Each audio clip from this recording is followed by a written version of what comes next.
So this is a quick introduction to your next primary source, a novel, a very short novel by Nella Larsen called Passing. Just to give you a little bit of background, Nella Larsen was born in 1891 in Chicago. Her mother was a white Danish immigrant. Her father was an African American. From Chicago, she moved to New York and trained as a nurse, spent a little bit of time at the Tuskegee Institute, and ended up back in New York, working as a nurse, working as a librarian, and working as a writer. She published her first novel in 1928 called Quicksand. It got great reviews. It was quickly followed by the book you're reading, Passing, which really brought her into kind of the limelight of the arts and culture of the Harlem Renaissance in the 1920s.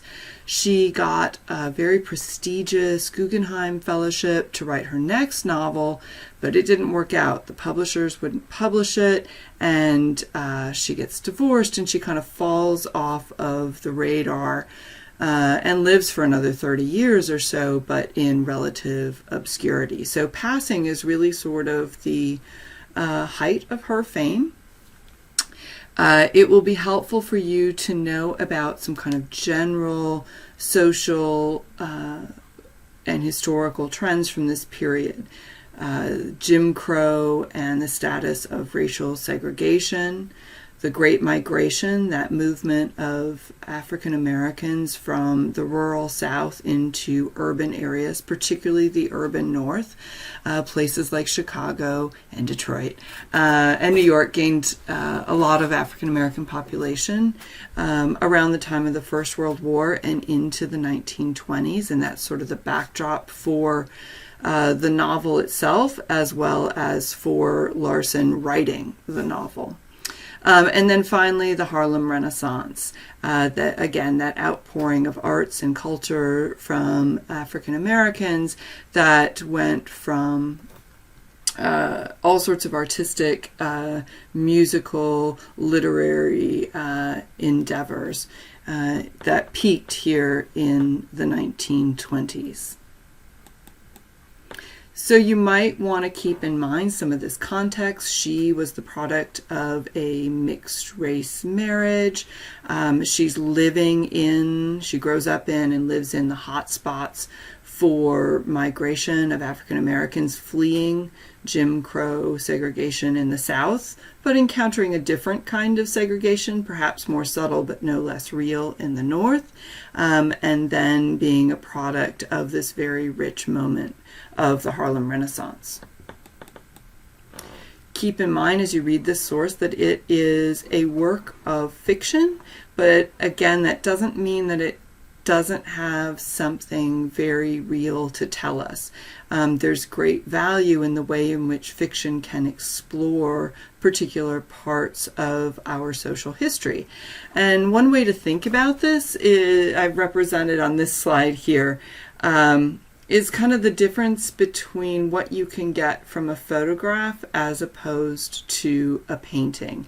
In some ways, you might think about our first source, Running 1,000 Miles for Freedom, as something more of a photograph, and think about this novel as something more of a painting. And perhaps that helps you think about how you can go into this particular source. So in the book, you are going to meet three characters. Irene is sort of the narrator character. Claire, some would say Claire is the main character, the focus. She's certainly Irene's focus. And then Gertrude, who's a bit more of a minor character, but I wanted to call her to your attention because she, like the other two women, is doing a form of passing.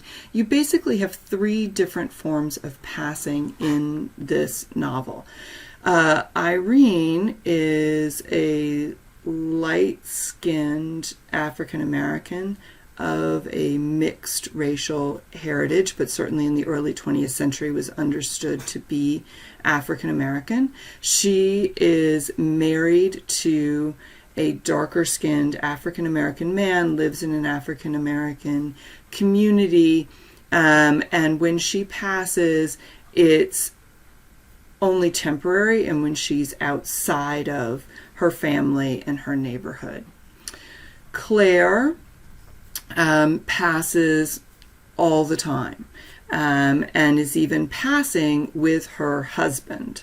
That can be a little confusing in the book, but hopefully this clears it up for you. Her husband does not know that she has some African American background to her, that she was raised, at least initially, on the south side of Chicago, a heavily black district. And then finally, Gertrude, another light-skinned African-American woman, is married to a white man, but that white man and his family know of her racial history. So she is passing to the outside world, but her close-in circles know her background.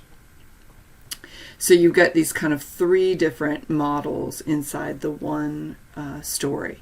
The story takes place on the south side of Chicago and in downtown Chicago, as well as in New York. So you get to learn quite a bit about urban life in the 1920s.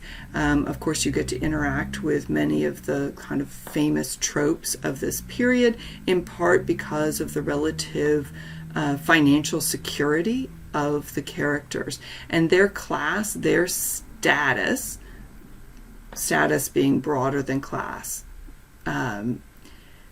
very much does impact the story. You can read the book and think about the commodification of race, the way in which race is something to be bought and sold almost, something to be consumed, certainly. And then, of course, there are many reflections on gender roles in general, but particularly women's roles.